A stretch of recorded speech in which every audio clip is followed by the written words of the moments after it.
Olá, bem-vindos a mais um programa Fechamento. Esse programa novamente adiantado numa quarta-feira, porque temos o feriado e, como de costume, a gente adianta a edição. Essa edição que tem na capa o Sérgio Moro.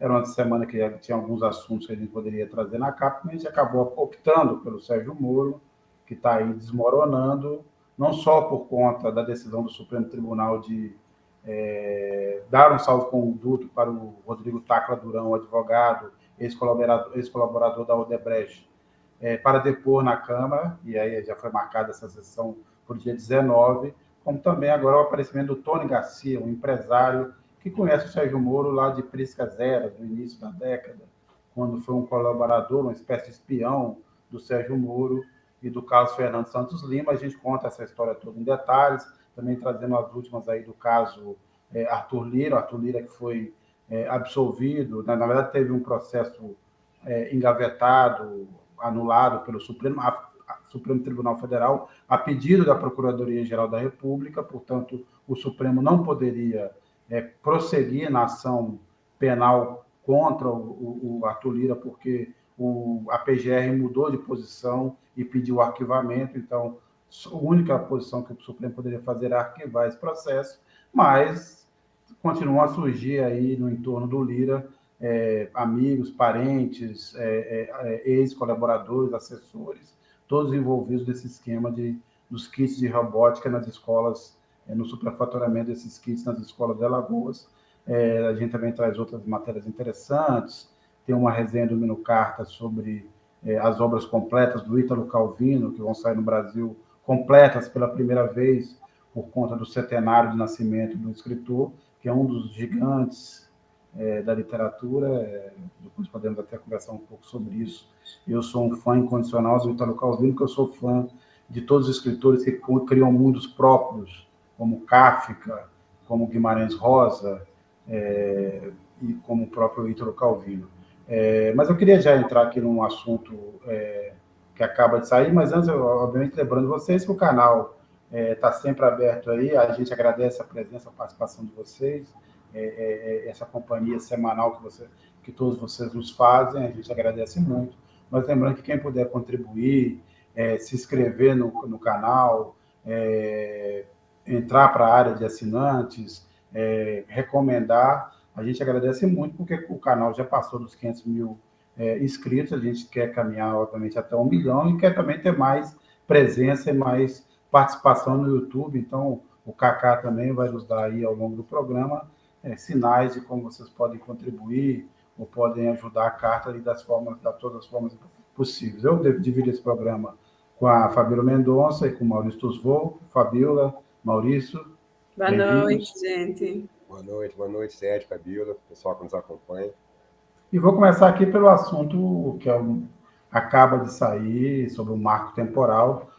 O Supremo hoje retomou a votação do marco temporal, decidir se é uma tese constitucional ou não constitucional, e acabou tendo um pedido de vistas o André Mendonça, obviamente era de se esperar. Hoje em dia não dá mais para, quando vocês pedem vista, não dá para sentar no caso por mais de 6 meses, mas a Rosa Weber cobrou ali, dizendo que ela gostaria de ver esse processo, esse caso julgado antes dela deixar a presidência da casa.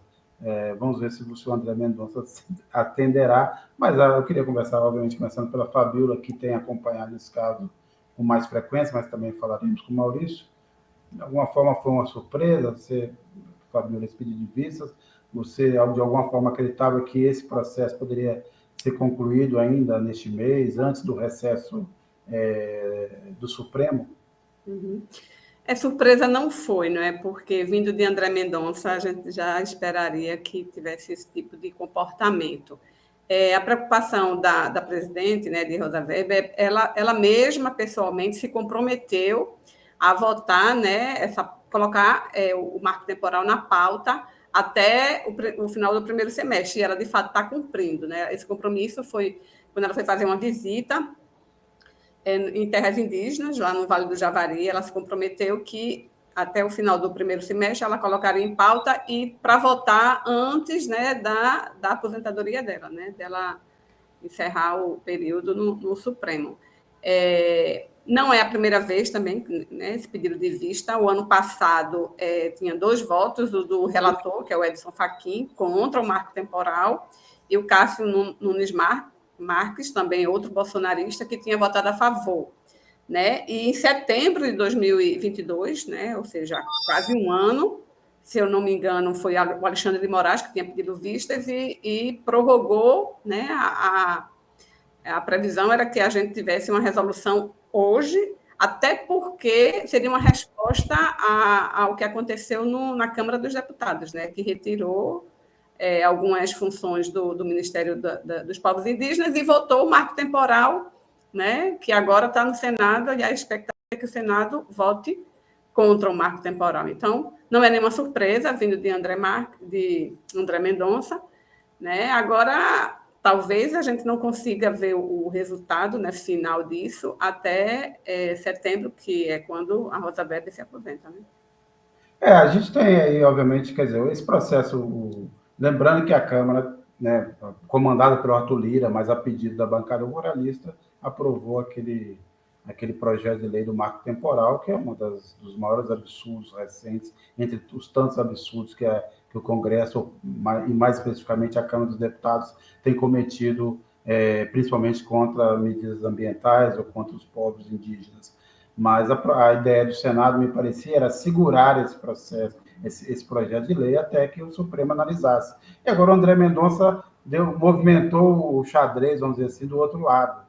Agora coloca também o Senado numa outra posição, mas lembrando que o Senado pode sentar sobre esse projeto o tempo que quiser. É diferente do Supremo agora, que mudou o regimento, não é mais possível você pedir vistas e ficar com o projeto por anos, como era costume no passado. Agora você tem um prazo, que são aí no máximo 6 meses, portanto, em algum momento o André Mendonça, atendendo ou não o pedido da Rosa Weber, voltará com esse processo à mesa, mas eu acho que esse movimento dele é parte da pressão que tem em torno desse Inclusive, ontem, foi antes de ontem, teve vários pronunciamentos no Senado de bolsonaristas, o Mourão, o Rogério Marinho, né? Alguns auxiliares de Bolsonaro, do governo Bolsonaro, fizeram discursos nesse sentido de aprovar o marco temporal. E não por acaso foi André Mendonça quem pediu vistas, né? Então, eu acho que está tudo muito encaixando, interligado. Né? Mais um ato, né, desse movimento da extrema-direita. Sim, lembrando, obviamente, que ao aprovar isso, Fabiola e Maurício, seria um tiro no pé, se bem que o bolsonarismo não está nem aí, nunca esteve, mas eu não imagino que, diante também da correlação de forças que o país vive hoje, e pensando também nos interesses do negócio, mesmo do agronegócio, porque aprovar o marco temporal seria emitir um péssimo sinal para o resto do mundo, que tem tido um esforço aí, boa vontade com o Brasil, mas que também daqui a pouco vai se cansar se não houver uma mudança profunda em relação ao que aconteceu durante o governo Bolsonaro. Agora, de qualquer forma, Maurício, de certa forma, o Lula e a Marina Silva tentaram contrabalançar essas perdas recentes com uma série de medidas que anunciaram essa semana. Queria que, obviamente, você comentasse também o marco temporal, mas também dissesse que peso você acha que teve esses anúncios contra o desmatamento feitos pelo Lula depois de uma conversa com a Marina Silva? Sérgio, foi um desagravo, né, ao setor ambiental, né?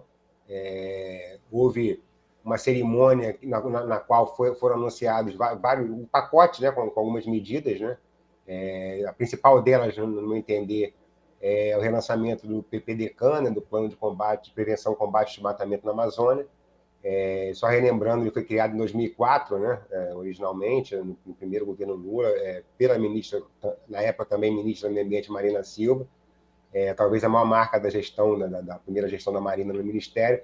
Por isso, tem um valor simbólico muito importante esse relançamento, já vinha sendo discutido desde das reuniões da transição.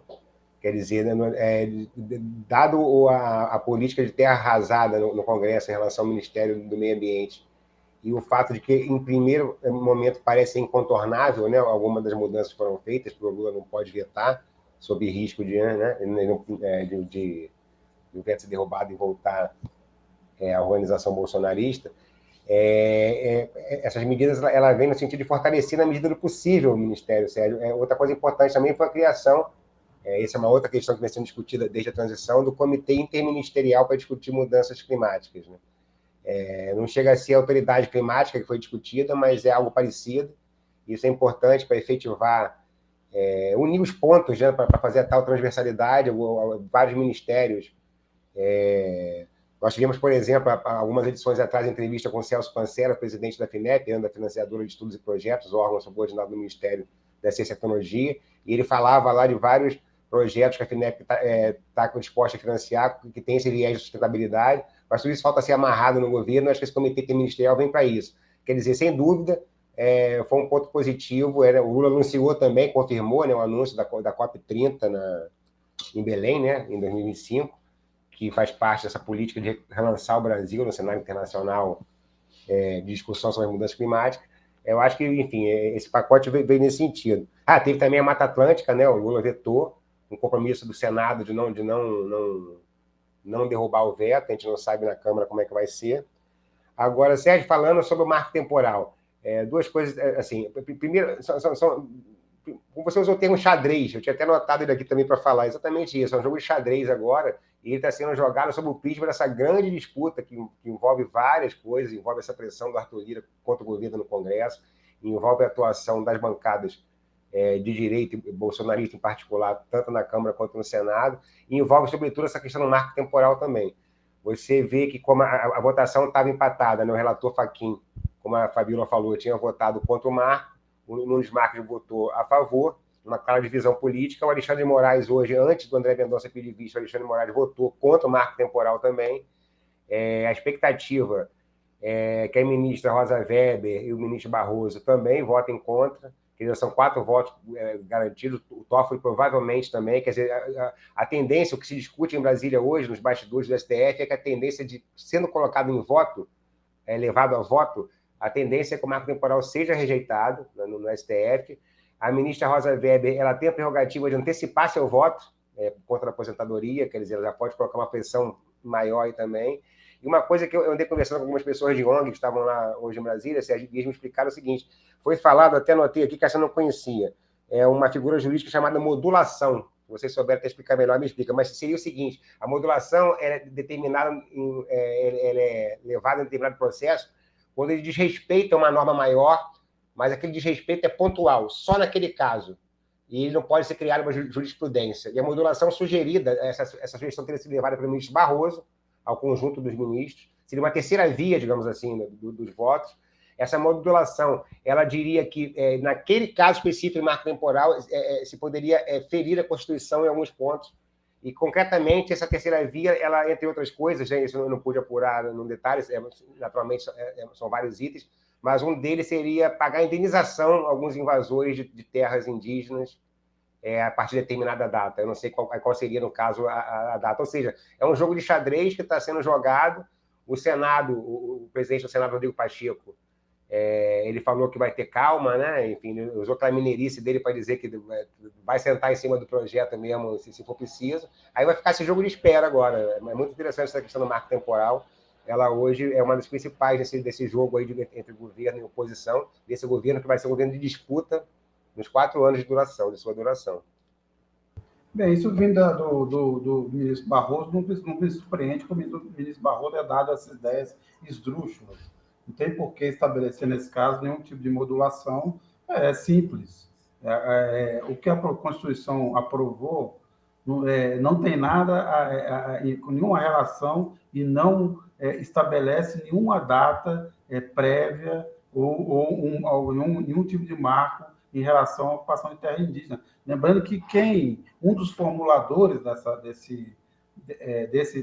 norma da Constituição, a regra da Constituição que fala sobre os povos originários, os direitos dos povos originários, foi o Jarbas Passarinho, hein? Jarbas Passarinho, da ditadura, e não chegou a ser tão retrógrado como são hoje os ruralistas e os seus defensores e os bolsonaristas. Você vê que até a direita no Brasil ficou pior.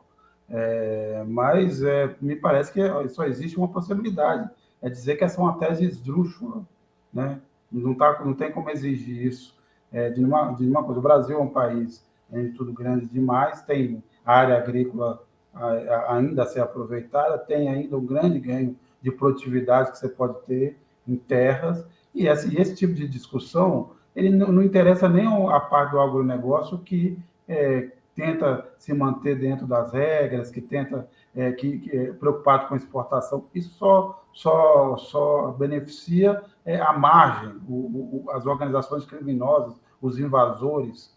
Só serve a essa gente, porque você transforma mais uma área de conflito, e áreas de conflitos não são boas para os negócios, a não ser para o crime organizado. Elas florescem onde o Estado não funciona e onde você tem essa divisão. O Henrique Melquias aqui fala, ótimo ouvir um sotaque nordestino nas análises políticas. Melquias, eu achei que eu enganasse aqui com o meu sotaque. Brincadeira, era uma referência à Fabiola. É realmente um sotaque, além de tudo, um sotaque pernambucano, sempre muito interessante. Fabiola, você tem um fã aqui, o Henrique Melquias. Ninguém fala do sotaque carioca do Maurício, nem do meu sotaque português, né? Mas tá certo, o sotaque da Fabiola é interessante. A gente tem outro caso também que teve mais um andamento hoje, na verdade, ao longo dessa semana, o Tribunal Superior Eleitoral marcou para o dia 22 de junho o início do julgamento daquele processo que pode e provavelmente levará à inelegibilidade do Bolsonaro por 8 anos.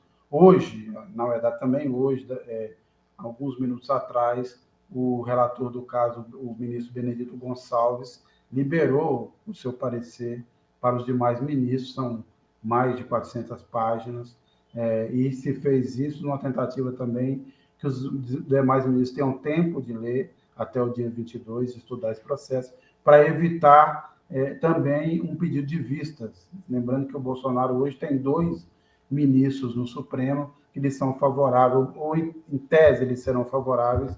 Um deles é o Cássio Nunes Marques, que também é do Supremo, mas ocupa uma vaga hoje no STF, e deixa eu só aqui checar rapidamente o nome dele, vocês me deem um minuto aqui, eu já encontro. São 460 páginas do processo.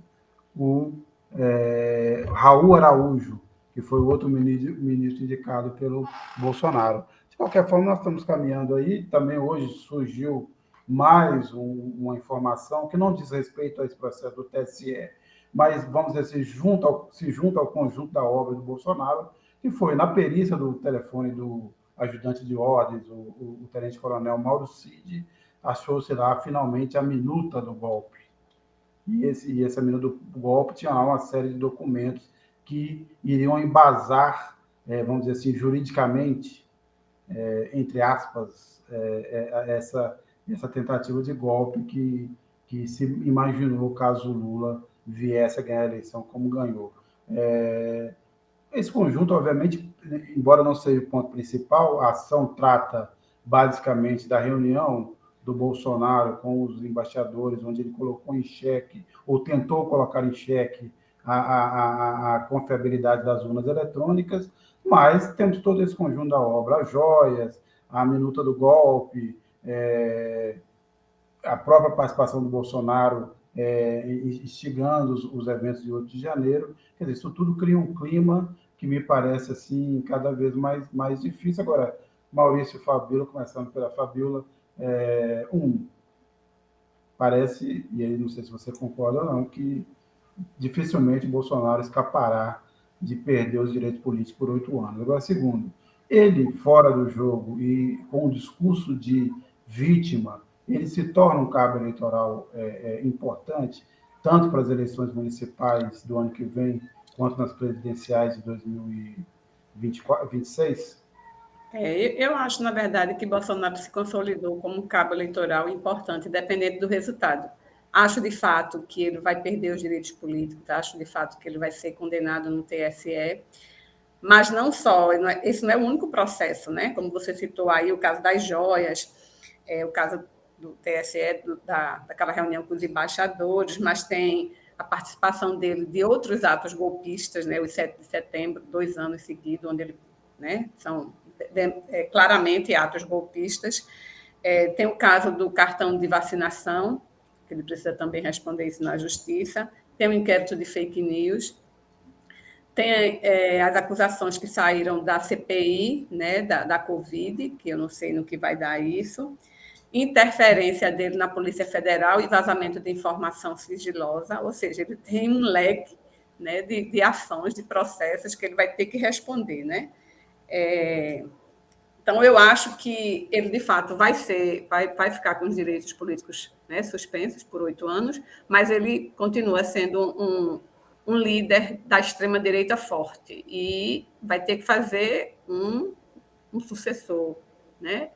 E o governador de São Paulo é um nome muito forte, né? Até porque o de Minas, que estaria também no páreo, está cada vez mais distante, porque tem falado muita besteira e não tem se consolidado, né, como uma opção. Eu acho que o Tarcísio de Freitas seria a alternativa mais indicada, né, porque realmente ele não vai estar mais no páreo, mas ele tem um leque de seguidores que continuam, né, seguindo as orientações e votando.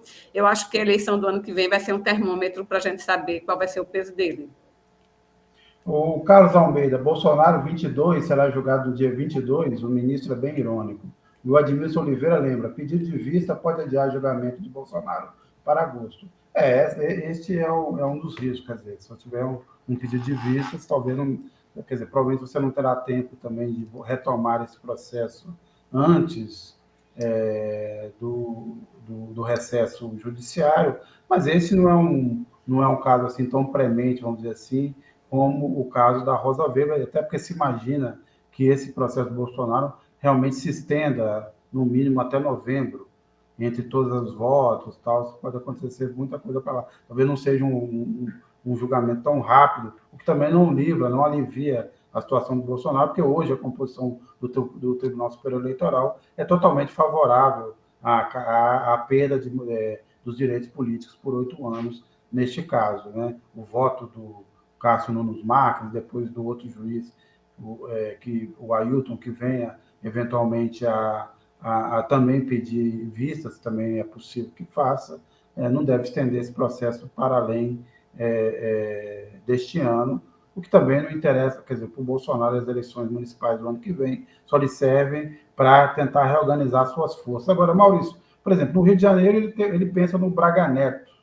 É isso mesmo? Ou ele pode negociar com outras forças? Lembrando que em São Paulo, por exemplo, a gente está falando da influência política do Bolsonaro, ele já descartou o Ricardo Salles, que inclusive ficou um pouco magoado, diz que quem anda com porco acaba comendo farelo, e ele se juntou aqui, na verdade em São Paulo, aqui não, ainda não, talvez um dia ele se junte aqui, talvez o André Ventura, um dia o Bolsonaro de Portugal ganhe as eleições, mas pensando em São Paulo, ele se juntou ao prefeito Ricardo Nunes, que deve ser a aposta do bolsonarismo para competir com o Guilherme Boulos no ano que vem. Mas no Rio de Janeiro, você acha que é Braga Neto ou por exemplo, há outras negociações aí dos poderes dos poderes instituídos com o bolsonarismo?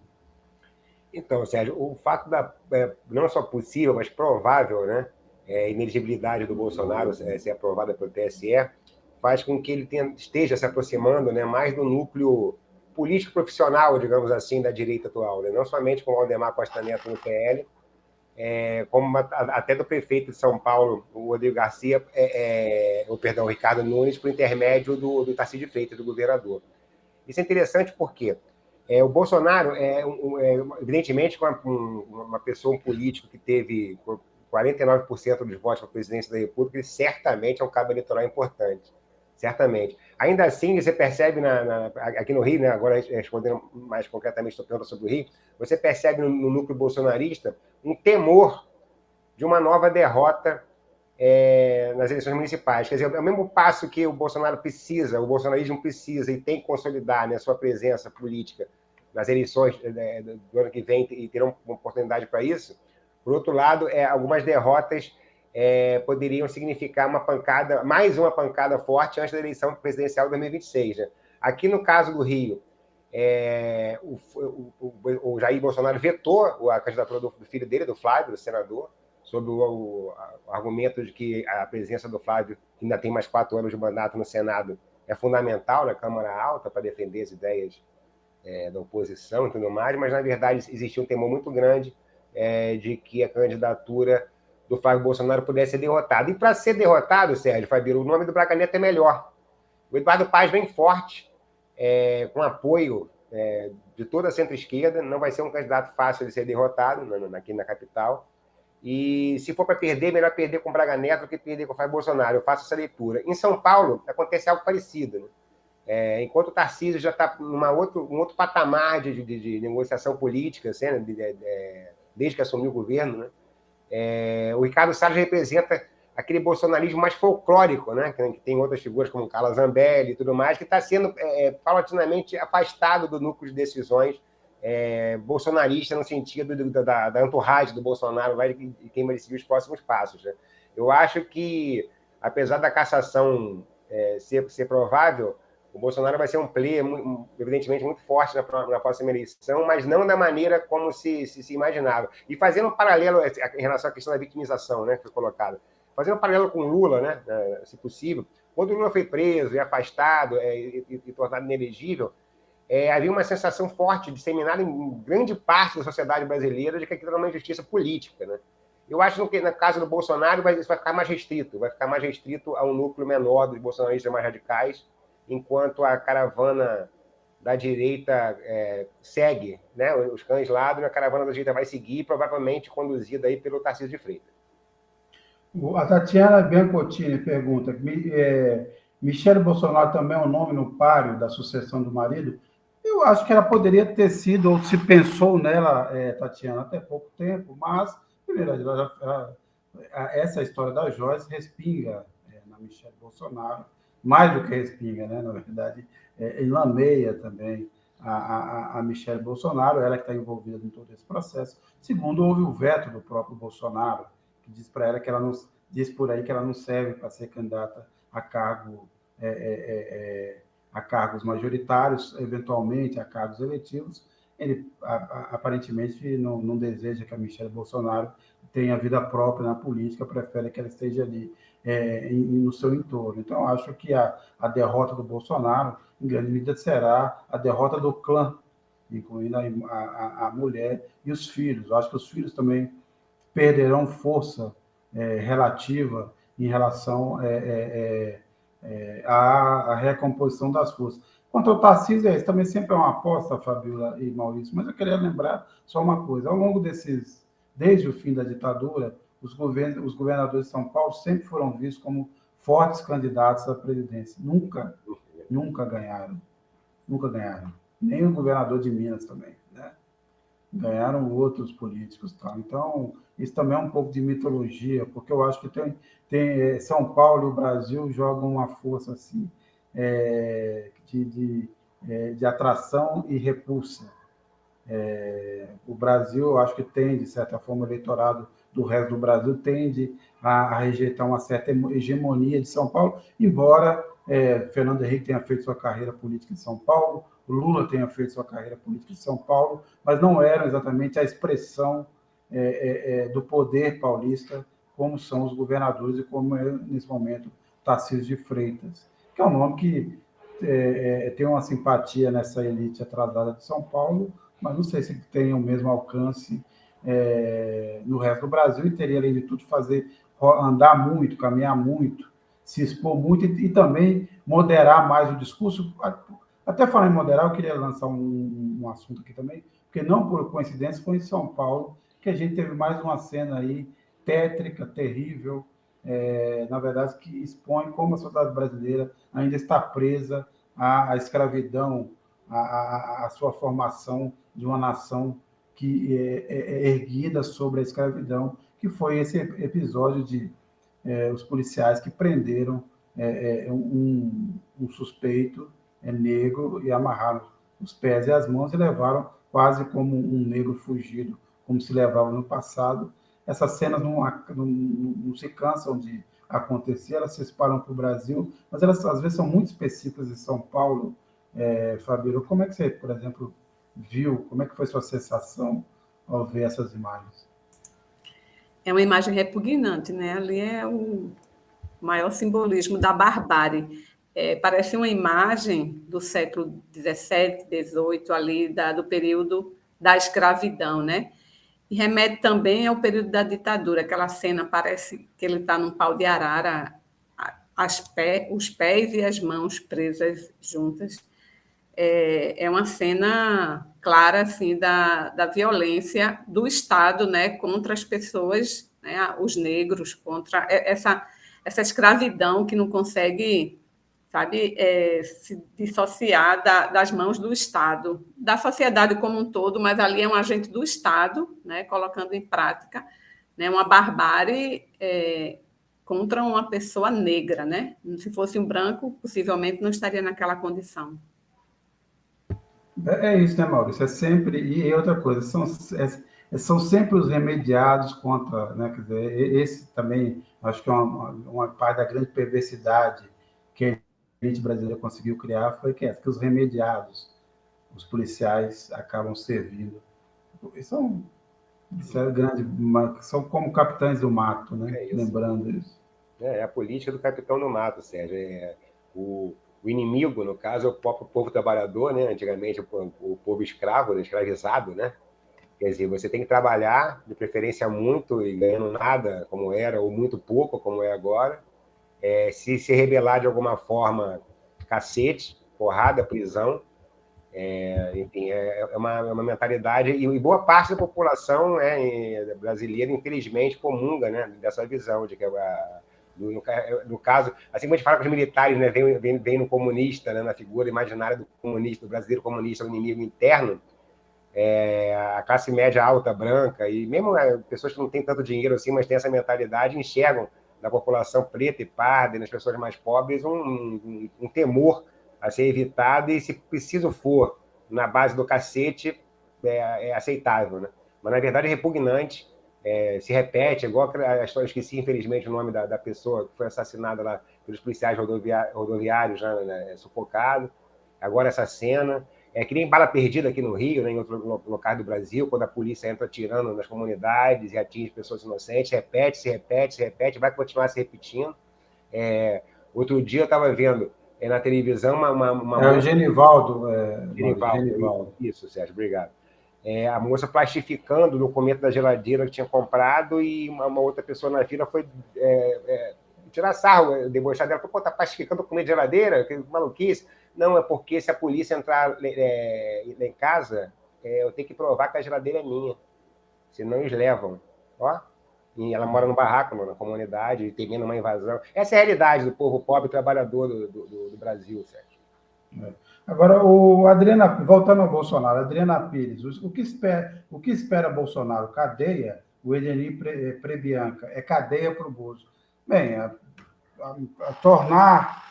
perder os direitos políticos, não poder concorrer nas próximas eleições, me parece um fato quase dado da realidade. Agora, Fabíola e Maurício, vocês acham que esse segundo ponto, quer dizer, o Bolsonaro ser punido criminalmente a ponto de parar na cadeia, vocês acham que também uma possibilidade real, Fabíola e Maurício? Eu acho porque, como eu falei anteriormente, são muitos processos, não é só um. Talvez nesse do TSE, não, mas ele vai ter que responder uma série de processos que eu acho que é o caminho natural. Bom, eu acho assim, dois aspectos. Do ponto de vista jurídico, como a Fabíola falou, tudo indica que sim, porque são muitas coisas, muitos processos, muitos temas diferentes, ao passo que a CPI dos atos golpistas está caminhando cada vez mais para se tornar um tanto quanto diversionista, mas nas questões processuais tem muito elemento ali realmente condenatório. Agora, politicamente, aí é outra face da história. Eu não vejo nesse momento, com a falta de força do governo, com esse reinado do Arthur Lira em parte das decisões nacionais ainda, não vejo as condições políticas necessárias colocadas para que se garanta uma prisão do Bolsonaro, não. Pode ser que mais para frente, sim. Mas, por enquanto, eu acredito que politicamente não, juridicamente, sim. Essa é a minha resposta em cima do muro. De qualquer forma, a gente tem a CPI do 8 de janeiro, que agora começou a fase, assim, foram discutidos ali os primeiros convocados, há, por exemplo, o general Heleno, o próprio Mauro Cid, fala-se no Bolsonaro, e os processos e os inquéritos no Supremo também estão em andamento, já são mais de 1.000 réus daquela invasão. Obviamente, se o Bolsonaro não for preso, uma parte, pelo menos os financiadores e parte dos que cometeram aqueles atos antidemocráticos, aquela tentativa de golpe, irão para a prisão. Acho que, de qualquer forma, tem aí uma tentativa de conter esse tipo de arrobo golpista, ou pelo menos impedir, vamos dizer assim, diminuir a pressão, o caldeirão em relação a esse assunto. Não sei se a que ponto nós chegaremos, porque, na verdade, nesse momento, as investigações, os inquéritos dos atos de 8 de janeiro, eles são ligados, mas eles suplantaram as investigações anteriores, por exemplo, sobre os atos antidemocráticos, tal, embora eu acho que, em algum momento, o Alexandre de Moraes vai juntar tudo isso num grande balaio para fazer um grande julgamento, e a gente vai ter uma ideia maior, mais clara, mais geral, sobre o encadeamento de interesses, atos e decisões que levaram não só aos desastres do governo Bolsonaro, mas a esses atos de 8 de janeiro, e aí também acho que está em aberto, embora também tenda a concordar com o Maurício que não existe um ambiente, não é só um ambiente político, né? Político tradicional, um ambiente nas ruas, com o país meio a meio, para que você tenha uma prisão do Bolsonaro, mas a ver. Por falar nisso também, em justiça, em Supremo Tribunal Federal, o Lula finalmente confirmou a indicação do seu advogado, o Zanin, para o Supremo Tribunal Federal. O Zanin agora começou aquele périplo de reuniões com senadores, ele que primeiro precisa ter uma aprovação na CCJ do Senado, depois ele vai para a sabatina no Senado.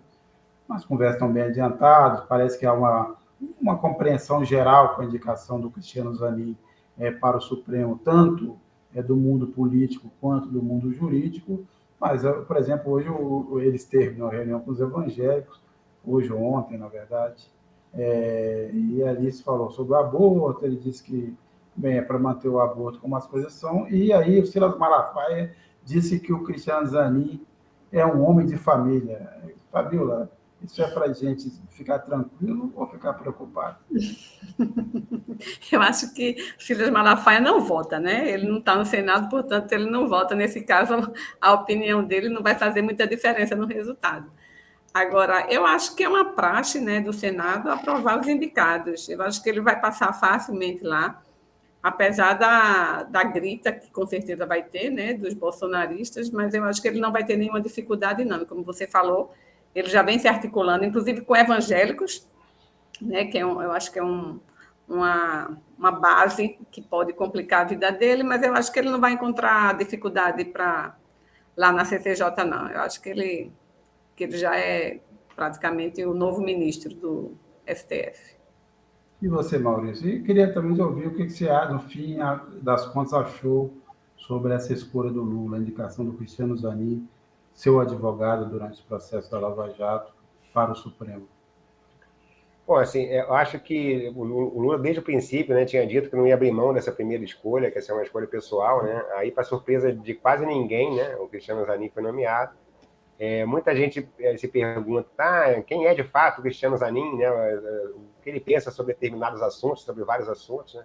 Não é bem assim, né? Ele não é tanto essa esfinge, ele já participou de alguns eventos, as pessoas o conhecem, mas vai ser importante essa sabatina e outros encontros que ele vem tendo antes da sabatina para poder justamente ele verbalizar o que pensa sobre alguns temas, né? É natural que um ministro nomeado para o Supremo Tribunal antes da sua posse não fique falando demais, né?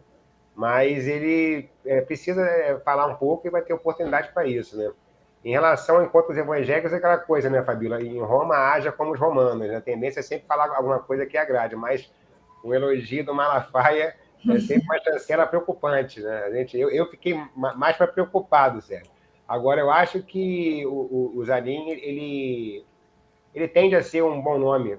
Eu não vou dizer se é a melhor escolha ou não, talvez não tenha base para isso, mas acredito que seja um bom nome, sobretudo em relação às últimas indicações feitas pelo Bolsonaro. E só lembrando que, né, a gente sabe que acabamos de falar, né, que a ministra Rosa Weber vai se aposentar, o Lula vai ter uma segunda indicação para fazer nesse mandato, terá mais se for reeleito, mas nesse mandato será a segunda e última oportunidade. Muito se discute em relação à diversidade na corte, né, de colocar uma pessoa preta, uma mulher, possivelmente as duas coisas combinadas, mas eu queria só lembrar que hoje o favorito para essa vaga é o Benedito Gonçalves, que não por um acaso, quer dizer, não por acaso não, por um acaso também o relator do processo contra o Bolsonaro no TSE, quer dizer, aquele xadrez que a gente estava falando, né? Os fios se embolam nessa meada política do Brasil atual.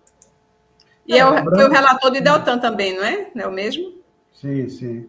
Ele também foi. Também. Não, então, mas também o outro que está no par é o Rodrigo Pacheco. Eu queria até acrescentar esse ponto, porque o Lula está fazendo essa escolha, como você colocou bem, Maurício, ele não abriu mão de fazer uma escolha pessoal, mas tem um preço. A sua base de apoio, dessa ampla aliança que ele mantém, e os acordos que ele também está sendo preciso fazer para ter governabilidade, a segunda vaga, a vaga da Rosa Weber, não será assim. Ele terá que negociar. E tem o Benedito Gonçalves, mas há também o próprio Rodrigo Pacheco, que é advogado, tal, tem uma longa carreira no direito e que também cobiça essa vaga. Então, talvez ele tenha que ceder em nome disso. Eu também não vou fazer uma avaliação específica do Zanin, eu conheço o Zanin da sua longa batalha aí durante a Lava Jato, não foi o único, né? Era o advogado principal, mas havia mais de 100 advogados envolvidos nessa defesa do Lula, em diferentes frentes, foi uma grande coalizão. Por exemplo, nasceu daí o grupo Prerrogativas, há outros advogados que foram fundamentais, em casos que se entrelaçaram. A gente tem, por exemplo, o Cacai, fundamental no Supremo, para que o habeas corpus, por exemplo, no fim das contas, fosse aprovado. Então, o Zanin, obviamente, foi fundamental nisso portanto, eu conheço dessa sua batalha, batalha pelos direitos individuais e pelos direitos políticos do presidente Lula, diante de tudo que a gente está vendo que a Lava Jato fez. Mas, em outros pontos, realmente é incógnita. Eu, sobre as indicações do Lula do PT, já disse isso mais de uma vez e direi novamente. Ele errou todas. Não é que não errou. Foram 13 indicações. E, desculpem, nem o Lewandowski. O Lewandowski, por exemplo, foi um personagem que conduziu o processo de impeachment da Dilma. O Supremo aceitou aquilo, como aceitou também e deixou passar a Lava Jato. Quer dizer, deu plenos poderes ao juiz Sérgio Moro, lavou as mãos, foi omisso. Tinha um tempo que o Sérgio Moro parecia ser o único juiz em atividade no Brasil. Era o juiz supremo de todas as causas de corrupção. O Supremo está aí. Foram 13 erros que o PT cometeu, a maior parte dele pelo Lula. Ele disse que não vai errar novamente, eu espero que ele esteja certo.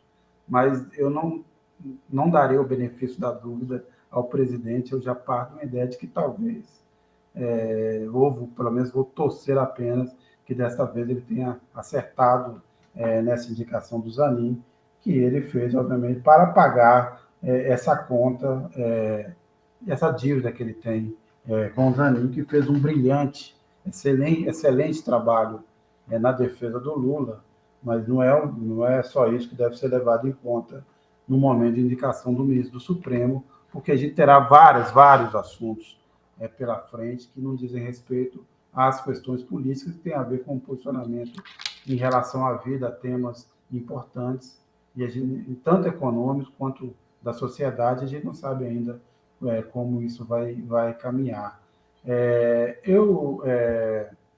Voltando aqui também um pouco à situação a gente não vai entrar nas matérias dessa semana, mas a gente teve aí também um movimento nesses últimos dias. O Supremo acabou arquivando esse processo contra o Arthur Lira, até por uma posição do próprio Procuradoria-Geral da República.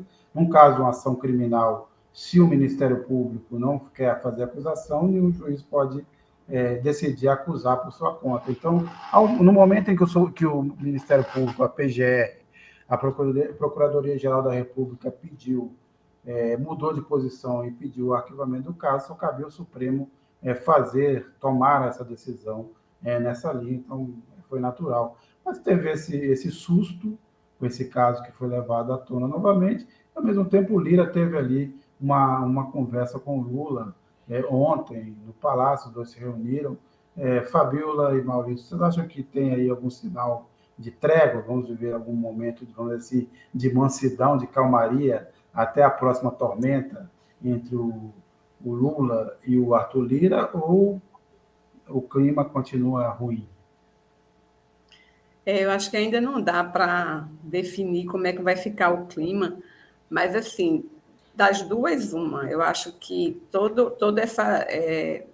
né, essas denúncias que estão surgindo contra o Arthur Lira está colocando ele, de certa forma, no canto da parede, ele está baixando a bola dele, né? Então, eu não sei se ele, com isso, vai, de fato, ficar mais tranquilo e aprovar as pautas do governo, ou se ele vai para a contraofensiva, né? Porque essa denúncia da compra do kit de robótica, né, que boa parte foi para Alagoas, o estado dele, isso rebate diretamente nele, embora o nome dele não tenha aparecido, mas assessores dele, pessoas ligadas a ele, vereador ligado a ele, amigo dele, todos estão envolvidos. Isso, de certa forma, joga um pouco de água, é um balde de água fria em cima dele, mas pelo temperamento dele não dá para dizer se ele, de fato, vai entrar na calmaria ou se ele vai para a contraofensiva. Eu acho que é uma questão que a gente tem que observar, de fato. Maurício? Eu acho que a partir de agora os caminhos para Arthur Lira se bifurcam, né? Ele pode optar por entrar, como você falou, no momento mais tranquilo, né, de entendimento com o governo, e eu acho que depois de ter esticado a corda ao máximo, né, com essa questão, primeiro, desde a reprovação dos pontos do marco do saneamento até essa MP 490, que desidratou os ministérios, né, sobretudo desenvolvimento agrário, meio ambiente e povos indígenas, chegou a um ponto que, ao mesmo passo que eu fico imaginando como deve ser a reunião do núcleo político, né, as pessoas que estão no entorno político do Lula, e, com certeza, se por um lado existe a necessidade concreta de articular, negociar, dialogar com Arthur Lira, por outro lado, ele deve estar pensando, como é que a gente vai reagir a esse cara, né? Porque realmente foi uma afronta ao governo. E essa ação da PF, não estou dizendo aqui que ela foi uma retaliação, mas ela apenas mostra que o Arthur Lira tem suas fragilidades. Como a Fabíola falou muito bem, todos os envolvidos na questão estão em torno dele. E a própria votação no Supremo, Sérgio, como você bem falou, o Supremo não tinha outro caminho senão chancelar o que foi dito pela Procuradoria-Geral, mas também, de certa forma, lembra o Arthur Lira que, né, da mesma forma como nessa ele foi anulado, foi absolvido, em outra pode não ser, né? Quer dizer, uma forma de mostrar ao Arthur Lira que ele também está ali no jogo, né? E o segundo caminho dessa bifurcação, que pode ser escolhido pelo Lira, é inviabilizar o governo, tentar, de fato, partir mesmo para a briga cada vez mais, e aí ele vai se tornar uma espécie de Eduardo Cunha 2.0, lembrando que a situação não é a mesma naquela época, o Lula tampouco é a Dilma, são situações diferentes, e que, enfim, mas a tendência é que, se optar por esse caminho, que o governo seja bastante prejudicado no seu próprio andamento, né? Porque vai ficar muito dedicado às picuinhas, às brigas e na disputa interna, e vai andar menos do que poderia nos assuntos concretos da nação, do interesse da nação. Pensando, Maurício, que hoje, na verdade, o grande representante das forças derrotadas, principalmente as forças econômicas derrotadas na última eleição, que não queriam Lula, hoje se concentram no Arthur Lira diante da situação do Bolsonaro. Não só da situação jurídica do Bolsonaro, mas da inapetência do Bolsonaro para exercer essa função de líder da oposição. O Bolsonaro abre-se as portas do Bolsonaro é chamado para a feira agrícola, para participação de eventos com empresários em São Paulo, no Rio de Janeiro, mas ele não consegue, porque não tem essa vontade, não gosta de trabalhar, além de tudo, e nunca foi um político também de estrategista. Ele foi levado pela maré, soube surfar na maré, mas também agora não tem a máquina a seu favor para ajudá-lo, então ele não expressa nenhum desses interesses. Quem expressa hoje esses interesses é o Arthur Lira. A gente não pode pensar o Arthur Lira não só como uma força do interesse político do centrão, dos seus próprios interesses. Ele representa hoje parte da sociedade que gostariam e querem fazer oposição ao Lula. É só ver o editorial de domingo da Folha de São Paulo. A Folha de São Paulo fez um editorial de capa para defender o Lira, dizer que o Lira pode ser a barreira que vai impedir os retrocessos econômicos que o governo Lula pensa. Os retrocessos são, por exemplo, fazer mudanças na lei trabalhista, do desastre que foi o Temer, entrar na justiça para rever as cláusulas criminosas impostas na Eletrobras, uma privatização em que o governo tem 46% das ações, quase 49%, e tem 10% do voto.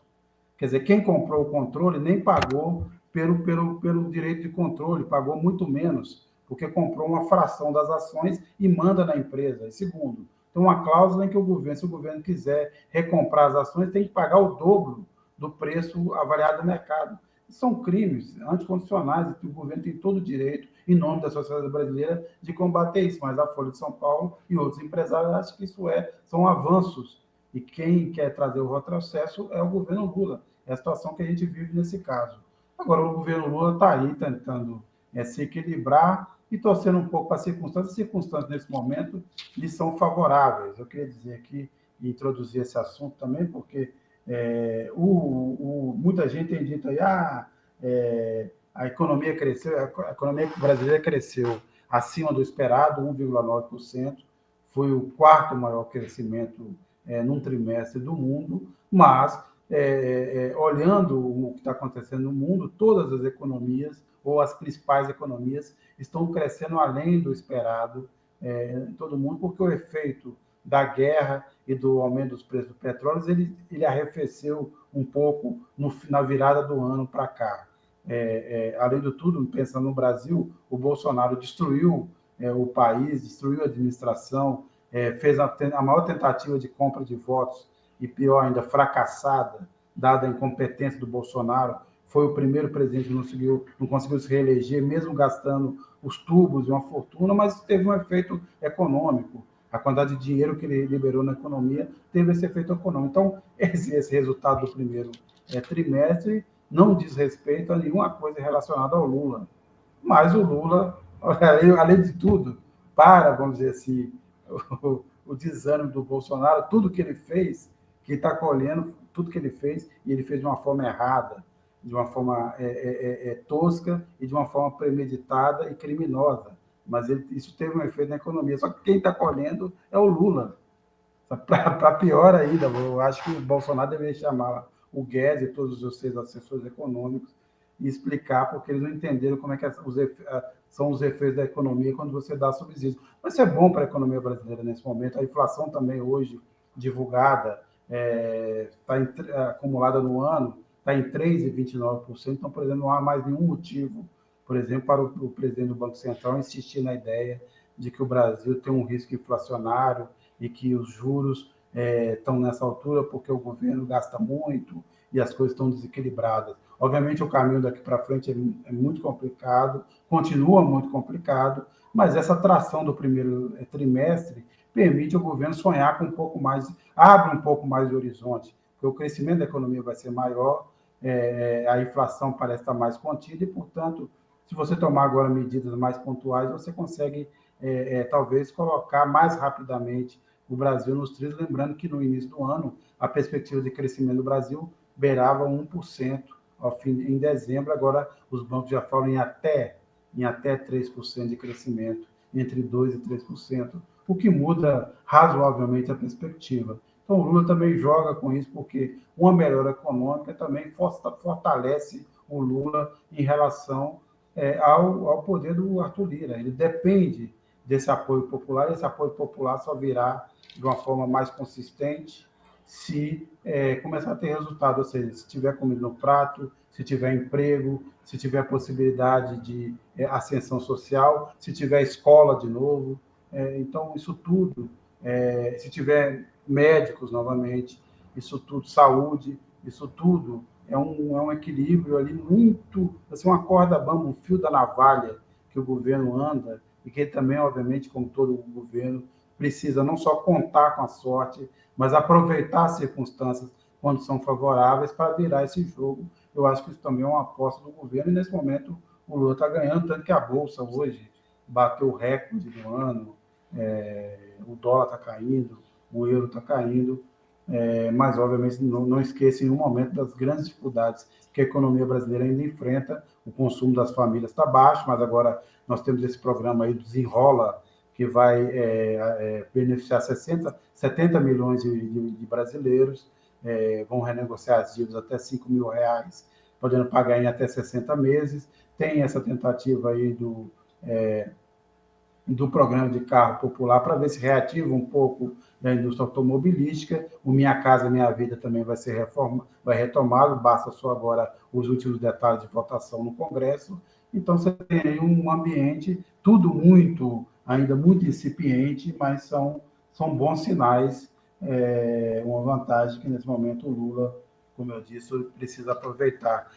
Fabíola, queria que você dissesse aí para o pessoal, alguém se quiser comentar esses assuntos da economia, à vontade, mas também se quiser já dar sua dica da semana aí, para quem não está nos acompanhando, também à vontade. Sobre a economia, eu voto com o relator. Eu acho que você contemplou tudo que era preciso colocar. A dica da semana é a gente observar a CPMI aí dos atos golpistas, que terça-feira vai ser votada a relação, né, das pessoas que vão ser convocadas, né? Então, além desses que você citou, né, ainda existe a possibilidade de evangélicos, né, religiosos, serem convocados, porque há um indício aí de que eles também tenham financiado, né, o ato do dia 8. E é interessante colocar também em relação à CPMI que, quando foi votado o plano de trabalho, a relatora ela ampliou, ela não vai analisar a partir do 8 de janeiro, mas vai começar a analisar, avaliar a partir das eleições. Então, vai pegar uma série de atos, né, e de ações do próprio governo, aquela ação da Polícia Rodoviária Federal no Nordeste para impedir que o eleitor chegasse às urnas, tem a diplomação de Lula em Brasília, quando teve atos terroristas lá, ter a possibilidade de bomba no aeroporto, enfim, tem uma série de atos, né, que também serão analisados pela CPMI. Então, a dica é que terça-feira vai ter a votação das pessoas que vão ser convocadas, os primeiros convocados a depor. Vamos acompanhar. Maurício? Bom, em relação à pauta econômica, concordo com você também, Sérgio, com a Fabíola. Eu acho que essas medidas que vão ao encontro, né, de anseios da classe média baixa, elas tendem a aumentar a popularidade do governo no momento que isso também vai ser importante em toda essa batalha política. E no caso específico da produção do estímulo à compra de caminhões, vans, ônibus e carros populares, isso é importante. O vice-presidente e ministro Alckmin estava dizendo que hoje essa parte da indústria, né, de transformação, a parte da automobilística, que é responsável por 20% de todo o nosso parque industrial, ela está com 50%, metade da sua capacidade hoje ociosa.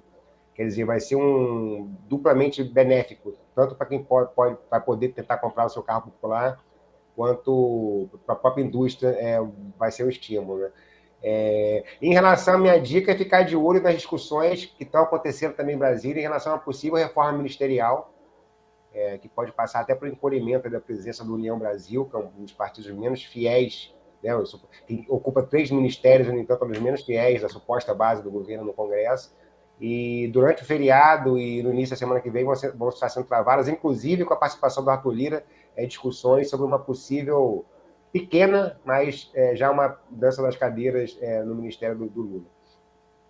Se tem essa pressão, por exemplo, a Arthur Lira está cobiçando o Ministério da Saúde, seria um risco, uma tragédia de entregar o Ministério da Saúde neste momento, depois de tudo que aconteceu durante a pandemia, para o Centrão, mas o Lula disse que é inegociável, que a Anísia Trindade, que aliás tem feito um excelente trabalho no Ministério, retomou o processo de vacinação, né, para tentar ampliar de novo essa coisa, diz que vai punir médicos que façam deem dicas ou receitas erradas, uma coisa na linha cloroquina.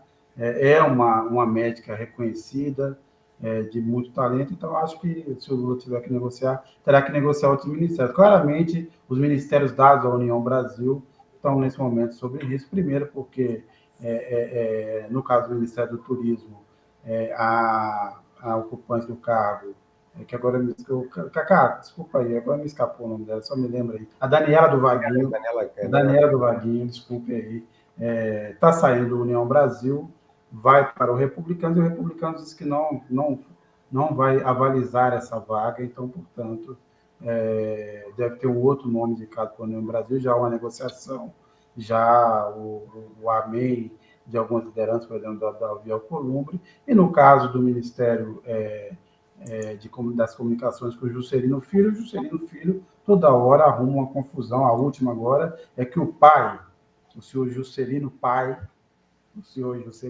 usava o gabinete do Ministério para despachar, sem que ele tenha nenhum cargo no governo. Então, o Juscelino o sogro, não era o pai, era o sogro. Mas o Juscelino usou o espaço para o sogro ocupar esse ambiente, quer dizer, trata essas coisas, parece ainda o governo Bolsonaro, trata aquilo como se fosse uma coisa pessoal, né? Confunde o público com o privado. Então, portanto, a situação também está ficando muito complicada. Isso também abre espaço para negociação, não só com a União Brasil, com outras legendas, pensando que hoje em dia também dar cargos já não é suficiente para garantir voto no Congresso. Que hoje, depois do orçamento secreto e do poder que os deputados e senadores ganharam em relação ao orçamento, do orçamento das emendas impositivas, o governo, na verdade, precisa liberar dinheiro para os deputados. Eles não querem, outro dia, eu contei isso já em outros programas aqui, estou ficando velho, começando a repetir história, mas me disse um governista muito próximo do governo do presidente Lula que recebeu um recado de um colega do MDB que disse o seguinte: você que é muito amigo do Lula, diz para ele que a gente não quer cargo, não quer ministério, porque dá muito trabalho.